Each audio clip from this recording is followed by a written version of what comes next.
300명을 세대로 나누어 각 손에 나팔과 빙 항아리를 들리고 항아리 안에는 횃불을 감추게 하고 그들에게 이르되 너희는 나만 보고 내가 하는 대로 하되 내가 그 진영 근처에 이르러서 내가 하는 대로 너희도 그리하여 나와 나를 따르는 자가 다 나팔을 불거든 너희도 모든 진영 주위에서 나팔을 불며 이르기를 여호와를 위하라 기드온을 위하라 하라 하니라. 기드온과 그와 함께한 100명이 이경 초에 진영 근처에 이른즉 바로 파수꾼들을 교대한 때라. 그들이 나팔을 불며 손에 가졌던 항아리를 부수니라. 세대가 나팔을 불며 항아리를 부수고 왼손에 횃불을 들고 오른손에 나팔을 들어 불며 외쳐 이르되 여호와의 기드온의 칼이다 하고 각기 제자리에 서서 그 진영을 에워싸매 그 온 진영의 군사들이 뛰고 부르짖으며 도망하였는데. 아멘. 네, 여기까지 읽어보겠습니다. 오늘 위기의식에 대해서 제가 좀 말씀을 드리려고 합니다. 사람의 마음에는 이제 위기의식이라는 게 있어요. 우리가 파란불도 있지만 빨간불이 있지 않습니까?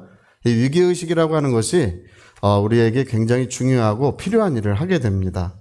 이 사람이 이 몸에도요, 이 몸에 감각이 없는 사람이 있어요. 그러면 뭐 맹장이 터졌는지 아니면 어떤 질병에 걸렸는지를 알 수 없게 돼요. 그래서 생명이 항상 자기 생명이 이런 시스템, 이런 위기 시스템이 자기 생명을 보호하고 지키는데 굉장히 중요한 일을 하고 있는데요. 그런 시스템이 없는 거예요. 그것처럼 우리 이 위기의식이라고 하는 것이 우리 모든 것들을 고치고 새롭게 하고 온전하게 하는데 굉장히 필요한 것입니다. 제가 이 한국의 위기의식의 최고 권위자라고 하는 이 정태기 박사님 그 강의를 몇 번 들어본 적이 있어요. 예, 정말 그렇게 훌륭한 목사님이 우리 한국교회에 계시다는 것도 정말 큰 자랑입니다. 근데 그분이 이제 제가 두 가지 위기의식에 대해서 이야기를 하셨는데 첫 번째는 요즘에 이제 가정이 위기래요. 가정의 위기가 어디서부터 왔느냐 이렇게 이제 물어보면 서로 대화할 시간이 없어졌다는 거예요.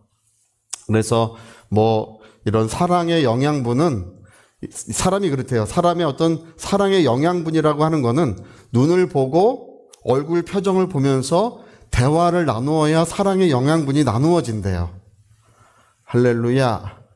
근데 요즘에 이제 요즘에는 아버님도 일하고 어머니도 일하고 그렇죠? 이 맞벌이 부부가 굉장히 많이 늘었습니다. 그리고 아이들은 이제 그 시간에 학원을 돌며 다녀요. 2개, 3개의 학원을 돌며 다니기 때문에 서로 대화할 시간들이 없어요. 그리고 이제 주말에 대화할 시간이 짬이 나면 어떻습니까? 주말에 대화할 시간이 되면 이제 아버지 어머니는 TV를 보고 그리고 아이들은 게임을 하든지 아니면 유튜브를 하든지 뭐 그런 데 시간을 보내기 때문에 이제 가정들의 위기는 어디서부터 오냐 하면 사랑의 영양분이 나눠질 그런 시간이 없다는 거예요. 서로 밝은 얼굴로 웃으며 서로 자기의 고민을 토로하며 이렇게 그런 것이 가정 안에 나누어져야 사람들이 굉장히 안정적으로 되는 거래요. 그래서 여러분 이제 그런 것이 어느 때 필요하냐면 뭐 실직을 했다든지 또 어떤 뭐 학교를 뭐 진학하는데 떨어졌다든지 아니면 은퇴를 했다든지 뭐 이런 어떤 삶에 어려운 일이 있을 때 사랑의 영양분이 잘 나눠져 있는 가정은 그 모든 문제를 어렵지 않게 헤쳐갈 수 있대요. 할렐루야. 근데 그게 안 나눠져 있는 가정들, 그것은 마치 외톨이처럼 돼가지고 극단적인 어떤 그런 어떤 선택을 하고 뭔가 좀 잘못된 선택을 하고 뭐 그런 일을 하게 되는 거래요. 그래서 여러분 우리 가정의 위기라는 것을 우리가 잘 알고 서로 대화하는 시간을 좀 많이 가지시기를 예수 이름으로 부탁드립니다. 반드시 얼굴을 보고 눈을 맞추고 그리고 좀 아이들을 싫어할 소리 하지 마시고요. 할렐루야. 성경에는 부모를 공경하라 이렇게 돼 있어요. 그게 크고 첫째 되는 내가 이 땅에서 잘 되고 형통하는 크고 첫째 되는 계명이라고 막 크고 큰 계명이고 첫 번째 계명이라고 말씀하셨습니다. 그리고 두 번째 말씀하시기 뭐라고 돼 있냐면 내 자녀를 노엽게 하지 말라고 돼 있어요. 그 말을 이제 현대어로 바꾸면 너무 잔소리하지 마라. 할렐루야. 너무 못마땅해 하지 마라. 그리고 지혜로 사랑으로 이렇게 좋은 이야기를 들려주라는 것입니다. 그래서 눈을 보고 얼굴 표정을 서로 느끼면서 대화하는 것이 사랑의 영양분이 나눠져야 가정이 튼튼하게 세워져 가는 것입니다. 두 번째는 요즘에 이제 그것이 큰 문제가 되고 있는데, 두 번째 위기는 이 노년의 위기래요. 노년의 위기. 노년의 위기, 요즘에 이제 고령 인구가 점점 많아지면서 그런 이야기들이 점점 더 늘어나고 있습니다. 요즘에는 이제 인생을 3등분해서 구분하고 있어요. 옛날이랑 달라요. 첫 번째 30년은 공부를 하고, 두 번째 30년, 60세까지죠? 그때까지는 일을 하고. 옛날에는 두 번째 30년 이후에는 별 고민이 없었어요. 근데 지금은 대부분 90세까지는 사셔요. 할렐루야! 그러다 보니 옛날에는 첫 번째 30년 공부하고 두 번째 30년 일하고 은퇴하면 그 다음 걱정이 별로 없었는데, 지금은 세 번째 30년이 굉장히 중요해졌어요. 근데 여러분, 세 번째 30년이 진짜 황금 시기예요. 할렐루야. 무슨 시기라고요? 황금 시기. 자, 무슨 시기라고요? 언제까지? 60세부터 90세까지가 황금 시기예요. 예. 이제 이때는 자기의 시간을 거의 대부분 자기의 시간을 가질 수가 있습니다. 그래서 이 세 번째 30년을 어떻게 보낼지가 지금은 굉장히 중요해지고 있습니다. 근데 이것이 되게 위기가 이제 많이 온 것이 뭐냐면, 첫 번째는 이제 신체적 위기가 와요. 이제 소화가 잘 안 되기 시작하고, 그 다음에 근손실이라고 근육이 줄어들어요. 그리고 제일 이제 문제가 되는 거는 이제 피의 양이 줄어서 심장에 들어가는 피의 양이 줄다 보니까 이 기억력이 이제 감퇴되고 뇌가 잘 안 돌아가는 거예요. 그래서 연세 드신 분들을 이렇게 저 대화하다 보면 아유 요즘에는 기억도 잘 못하고 생각이 잘 나지 않아 이런 얘기들 많이 하시는데, 근데 원래 생각이 안 나야 건강한 거래요. 기억을 더 많이 하면 더 많은 에너지를 쓰기 때문에 그게 좋은 게 아니래요. 여러분, 잘 잊어버리시기 바랍니다.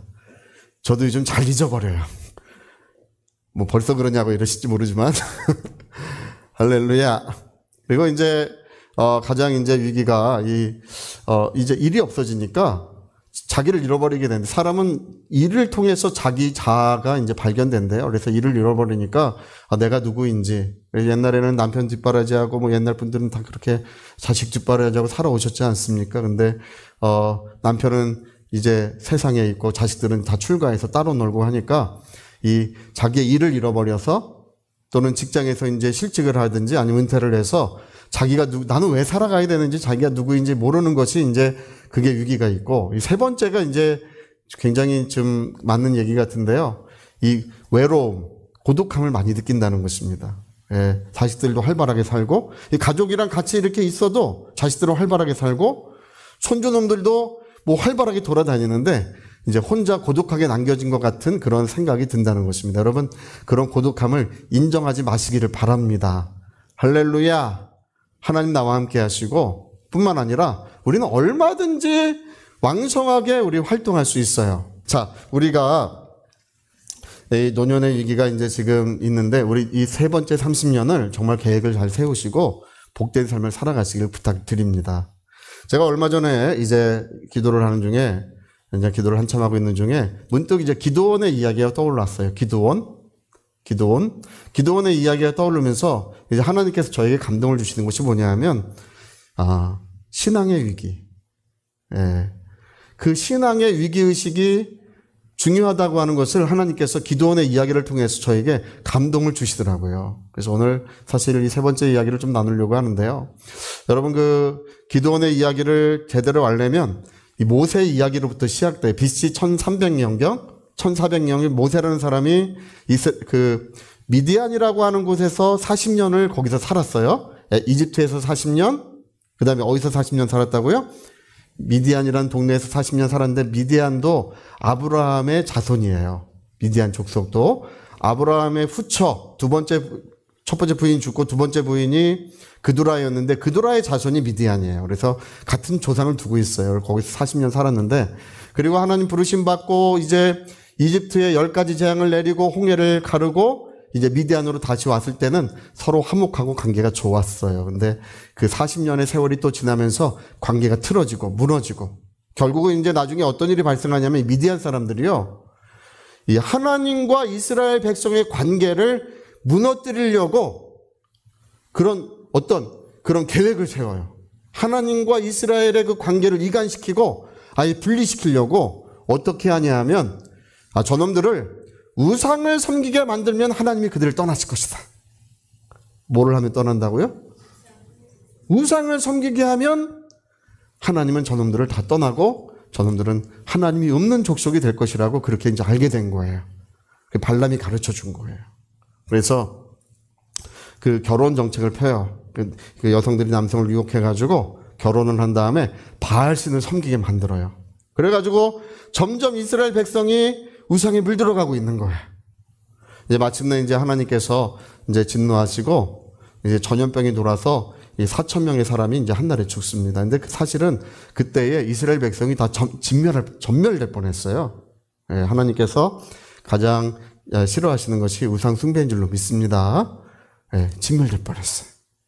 그래가지고 모세가 이제 그 모든 일을 수습하고 하나님의 용서를 받은 다음에 미디안 족속에게 이제 남자는 전부 죽이고 또 아이들 중에 남자 아이들도 전부 죽이고 여성들 중에는 이제 그 백성을 유혹했던 여성들이 있죠. 유혹했던 여성들도 전부 죽였어요. 예. 이렇게 했기 때문에 이제 이렇게 하고 이제 모세는 이제 가나안 땅을 향해서 가고 이제 가나안을 정복하고 미디안 족속이 다시 회복되는데 200년의 세월이 걸려야 했어요. 이 미디안 족속은 200년 동안 뭐 했겠습니까? 칼을 갈았겠죠. 그렇죠? 어디? 두고 보자. 우리 한국 사람이 제일 잘하는 게 그거래요. 두고 보자. 도망가면서 항상 하는 얘기가 그거래요. 도망가면서 뭐라 그런다고요? 어디 두고 보자. 뭐 이러고 도망간대. 근데 이제 이 미디안 족속이 그랬던 거예요. 이제 칼을 갈면서 두고 보자. 이제 200년의 세월이 지난 다음에 이제 여러분 그 사사기라고 하는 성경이 있는데 5번째 사사가 이제 기드온이에요. 그 시대에 이제 미디안 족속이 이제 왕성해져 가지고 이스라엘 백성을 이제 노력하는데 아주 온 땅에 식량이 하나도 남지 않도록 다 가져가는 거예요. 그리고 어느 날엔가는 14만 4천 명의 미디안 아멜렉 그 근동의 군인들을 전부 모아서 요즘 여러분 10만 대군은 지금도 크지만 그때는요 10만 대군이라고 하면 어마어마한 건데 14만 4천 명이나 되는 사람들을 군인들을 모아가지고 여러분 그 사사기 6장 5절에는 뭐라고 되어 있냐면 이스라엘을 진멸하기 위하여 왔다고 되어 있어요. 이게 뭐냐면 여러분 뭐 약탈하거나 땅을 빼앗거나 경제적 이익을 얻기 위해서가 아니라 복수하기 위하여 그때 왔던 거예요. 복수하기 위하여. 그러니까 이스라엘 백성 중에 뭐 이제 살려줄 사람은 하나도 없는데 이스라엘 백성들은 그런 사실을 까맣게 잊고 있는 거예요. 여러분 요즘에 이제 학폭 이야기 있죠. 학폭 이야기. 그거 여러분 당한 사람들은 가슴에 한이 맺혀 살잖아요. 그렇죠? 그래서 나이가 다 들어도 잊지를 못해요. 어떤 사람 이야기 들어보니까 그 사장 부인인데 자기 회사 부하 직원의 부인이 옛날에 자기를 괴롭혔던 학폭이었대요. 자기가 사장 부인인데 그래가지고 일을 가면서 뭐 이렇게 뭐 안 좋게 했다고 하는 어떤 그런 이야기들도 이제 제가 한번 읽어본 적이 있어요. 여러분 그 당한 사람은 가슴에 한이 맺혀 잘 잊혀지지 않아요. 그냥 생각이 나면 또 울분이 솟아나고 또 괴로운 거예요. 근데 뺨을 때린 사람은 모르는 거예요. 언제? 모르는 거예요. 내가 언제 그랬어? 잊어버리고 마는 거예요. 이스라엘 백성은 이제 까맣게 잊고 있는데 미디안 족속은 그 칼을 갈고 있다. 마침내 14만 4천 명을 모아서 우리 사사기 6장 5절의 말씀처럼 이스라엘을 진멸하기 위해서 찾아왔어요. 그들의 목적은 그들을 전부 죽이는 거예요. 근데 여러분 이스라엘 백성은 이제 까맣게 모르고 있는데 누구는 아시냐 하면 하나님은 아시겠죠. 그렇죠? 예. 하나님께서 누구를 부르시냐 하면 이제 기드온이 미디안 사람들이 식량을 뺏어갈까 봐 포도주 틀에서 몰래 숨어서 포도주 틀에서 밀을 빻고 있었어요. 숨어가지고 그거 뺏어갈까 봐 숨어서 빻고 있는데 하나님의 천사가 나타나서 말하기를 큰 용사여, 내가 너를 통하여 이스라엘을 구원하리라. 할렐루야. 내가 너를 통하여 이스라엘을 구원하리라. 그래가지고 이제 하나님이 그 기드온을 기름 부어서 이제 이스라엘의 지도자를 삼고, 이 기드온이 사방에서 군대를 모으는데 몇 명이 모였습니까? 저쪽은 14만 4천 명인데 이쪽은 몇 명이 모였냐면 3만 2천 명이 모였어요. 여러분 14만 4천 명, 3만 2천 명 전쟁이 되겠습니까? 그리고 저쪽은 다 군인들이고 여기는 다 농사 짓던 사람들이에요. 군인이 없어요. 이게 전쟁이 되지 않는데, 근데 하나님이 뭐라 그러시냐 하면, 여러분 잘 알고 계시죠? 겁나는 사람 다 돌아가라. 겁나는 사람 다 돌아가라. 뭐 집을 짓거나 아니면 결혼을 했거나 땅을 샀거나 뭔가 돌아갈 이유가 있는 사람 전부 다 돌려보내라. 겁나서 전쟁 못하겠는 사람 전부 다 돌려보내라고 하니까 다 도망가고 이제 10,000명 남았어요. 제가 볼 때 10,000명도 많이 남은 것 같아요. 할렐루야. 저기 여기 다 앉아 계시지만 우리나라 전쟁 나면 도망갈 분들 많아요. 언론 집사서 도망갈 분들 한둘 아닙니다. 10,000명도 많이 남은 거예요. 근데 그 10,000명 남았는데 이제 물을 떠먹게 하시는데, 우리 물을 떠먹는데, 손을 모으고 이렇게 물을 먹는 사람, 이렇게 물을 먹는 사람과 머리를 쳐박고 물을 먹는 사람을 구별해라. 머리를 쳐박고 물을 먹는 사람은 또 다 집으로 돌려보내라는 것입니다. 근데 기드온이 가만히 보니까 손을 이렇게 모아가지고 물을 먹는 사람은 숫자가 거의 없고, 대부분 어떻게 물을 먹어요? 머리를 쳐박고 그냥 물을 먹는 사람이 대부분이야. 이걸 해서 먹는 사람 빼고 나니까 300명밖에 안 남는 거예요. 300명. 근데요, 제가 이제 거기에 이번에 기도할 때 감동을 받았어요. 이 300명의 사람은 누구냐 하면, 여러분, 위기의식을 가진 사람이에요. 전쟁을 수행하는 사람은 위기의식을 가져야 되고, 우리가 이 전쟁에서 패배하면 우리와 우리 자손들은 다 죽는다는 것입니다. 반드시 이 전쟁에서 승리해야 된다. 할렐루야. 그런 사람은 어떻게 물을 먹는다고요? 손을 모으고. 제가 충청도 분들 좀 죄송하긴 한데, 괜찮아요. 어떻게든 되겠죠. 이 충청도 분들이 보면 제가 예전에 많이 사귀어봤는데 좀 낙천적이셔요. 그 대신에 충청도 분들은 공부를 잘해요. 그래서 우리나라 1호 박사, 2호 박사 이 박사들이 충청도에 많았고요. 그 다음에 지금도 연구단지, 대덕의 그 천안 지역에, 대전 지역에 연구단지가 충청도에 있어요. 그게 다 이유가 있는 거예요. 충청도 분들은 뭘 잘한다고요? 공부를 잘해요. 근데 지나치게 낙천적이에요. 제가 예전에 비행장에 우리 충청도 목사님 한 분이랑 중국 선교 가려고 갔더니, 아침 비행기인 줄 알고 갔더니, 그 비행기장에서 티켓 해주는 데서, 아유, 목사님, 예약을 잘못하셨어요. 저녁 비행기로 예약돼 있어요. 아침 8시 반 비행기 타는 줄 알았더니 저녁 8시 반으로 돼 있대요. 같이 가신 분이 충청도 분인데 뭐라 하냐면, 괜찮아요. 기다리면 되겠죠. 12시간, 13시간 기다려야 돼. 지나치게 낙천적이에요. 여러분, 머리를 물에 받고 물을 마시는 사람들은 뭐가 문제냐면 위기의식이 없는 게 문제인 거예요. 위기의식이 없는 사람은 전부 돌려보내라는 것입니다. 여러분, 옛날에 중국 사람들이 6.25 때 인해 전술을 썼다고 우리가 알려져 있죠. 그 사람들 총탄이 빗받치는데 왜 그렇게 뛰어나왔을까요? 모태똥, 마오쩌둥이 뭐라고 말했냐 하면, 이 한반도는 자기 나라의 앞마당이고 앞마당을 뺏기면 우리 가족들이 죽는다고 했어요. 한반도는 자기 나라의 앞마당이고 이 앞마당을 뺏기면 그래서 자기 가족을 살리기 위해서 나가자 이렇게 하니까 전부 나가서 그 중국 사람들이 전쟁을 했던 거예요. 여러분, 이 300명의 사람이 그거예요. 300명의 사람은